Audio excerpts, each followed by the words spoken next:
Hello and welcome back to the course on machine learning. Today we're talking about support vector machines, or SVMs for short. So SVMs were initially developed in the 1960s, then they were refined again in the 1990s, and only now they're becoming very popular in machine learning because they are demonstrating that they can be very, very powerful because they are somewhat different to other machine learning algorithms. And we'll find out how they're special towards the end of this tutorial. But for now, let's understand how support vector machines actually work. All right, so here we've got, as usual, points on a two-dimensional space. For simplicity's sake, we've got just two columns, x1 and x2, and we've got some observations. Some are red, some are green. So we've already classified them. But now, how do we derive a line that's going to separate them? So how do we actually separate these points? Because that separation, or in other words, that decision boundary is going to be very important for us going forward when we start adding new points. So that's the point of our classification. That's the purpose of our classification. We want to create a boundary between these two so that when we in the future add new points that we want to classify that haven't been classified yet, we will know where they will fall, either in the green area or in the red area. So how can we separate these points we see here? Well, one way is to draw a line like that in our two-dimensional space, and then so anything to the right will be green, anything to the left will be red, and if a new point falls somewhere on this space, we will know right away if it's red or green because we'll know where it falls. However, there's another way. We can draw a horizontal line like that, or we can draw a diagonal line like that. We can actually draw another diagonal line, or we can draw another diagonal line. So there's lots of different lines that we can create that will achieve the same result. They'll separate our points into two classes, but at the same time, they all in the future will have different consequences. So when we add new points, depending on where that point will fall, it'll either be classed as part of the green zone or part of the red zone. So we want to find the optimal line. And that's what SVMs are all about. They're about finding the best line or the best decision boundary, which will help us separate our space into classes. So let's find out how the SVM actually searches for this line.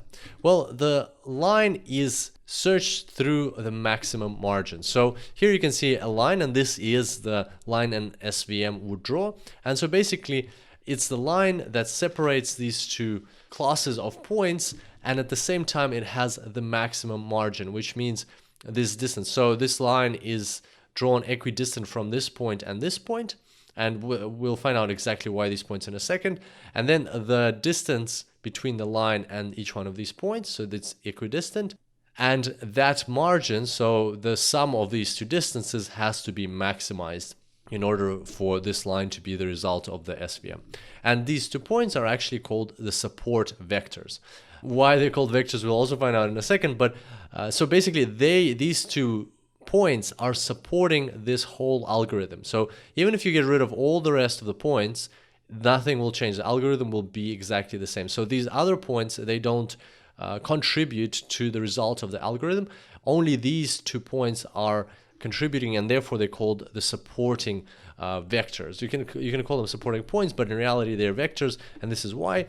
Because in a multidimensional space, when you have more than just 2 variables, you can have 3, 5, 10, 100 variables.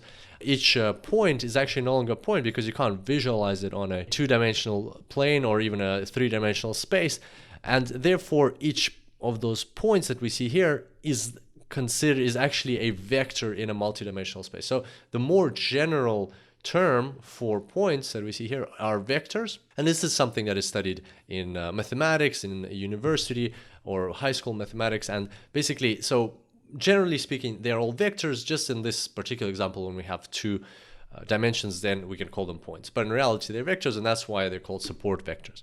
So hence, these 2 specific vectors are the ones supporting this decision boundary, or this way we're building this algorithm. That's why they're important, and that's why this whole algorithm is called the support vector machine. So now, what else do we have here? Well, we've got the line in the middle, which is called the maximum margin hyperplane, or the maximum margin classifier. So in a 2-dimensional space, it's just like a classifier, it's just a line, but actually in a multi-dimensional space, it's a hyperplane. And I know it's a bit of a confusing term, but that's what it's called, a maximum margin hyperplane. So those all other ones that we saw were also hyperplanes, but they weren't the maximum margin hyperplanes. And you can check that yourself. So you can draw a different hyperplane here and just check what the margin will be. It'll always be less because this is the one with the maximum margin. And then you've got the green and the red dotted lines. So the green one is called the positive hyperplane and the red one's called the negative hyperplane. It doesn't really matter in which order you name them, just the point is that one of them is positive, the other one is negative. Basically anything to the right of the positive is classified as the green category or the positive category. Anything to the left is classified as a negative category or the red category in our case. So that's how the support vector machine algorithm works. Of course, there's some complicated mathematics behind it, but the essence, the intuitive part of it is exactly this, that we're working with a linearly separable data set where we can actually, it's given to us by default that we can put a line through our chart which will separate the two categories, and then we're just searching for the one with the maximum margin. So conceptually, when you think about it, it's actually a pretty simple algorithm when you think about it this way, without going into the mathematics. And the question is, what's so special about SVMs? Why are they so popular and why are they different to other machine learning algorithms? And that's exactly what we're going to talk about right now. So imagine you're trying to teach a machine how to distinguish between apples and oranges, how to classify a fruit into either an apple and orange. So you're telling the machine that, all right, I'm going to give you some test data. So have a look at all of these apples. These are apples, these are oranges. Analyze them, look at them, see what parameters they have. And then next, I'm going to give you a fruit, which will be either an apple and orange, and you're going to need to classify it and tell me whether it's an apple and orange, right? So that's kind of a standard machine learning problem.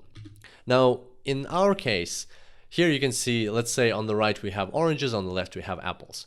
So what predominantly machine algorithms would do is they would look at the most appley apples and the most orangey oranges. So they would look at the most stock standard common type of apples and the most stock standard common type of oranges. And in our case, it'd be apples somewhere over there in the very heart of the apple class, far away from the oranges. And for the oranges would be somewhere over there. So also in the very heart of the orange class, far away from the apple. So a machine would try to learn from the apples that are very like apples, so it would know what an apple is. And it would also try to learn from oranges, so it would know what an orange actually is. And that's how most of the machine learning algorithms work. And then based on that, it would be able to come up with some predictions and classifying for new data elements and new variables that you would give it. In the case of support vector machine, it's a bit different. Instead of looking at the most stock standard apples and stock standard oranges, what the support vector machines do is they actually look at the apples that are very much like an orange. So here you can see an apple which is not your standard apple, it's orange in color, right? So it's very easy to confuse this apple with an orange. And they would look at oranges which are not stock standard oranges, which are more like apples than anything else. So ignore the lemon here, it's not supposed to be in the image.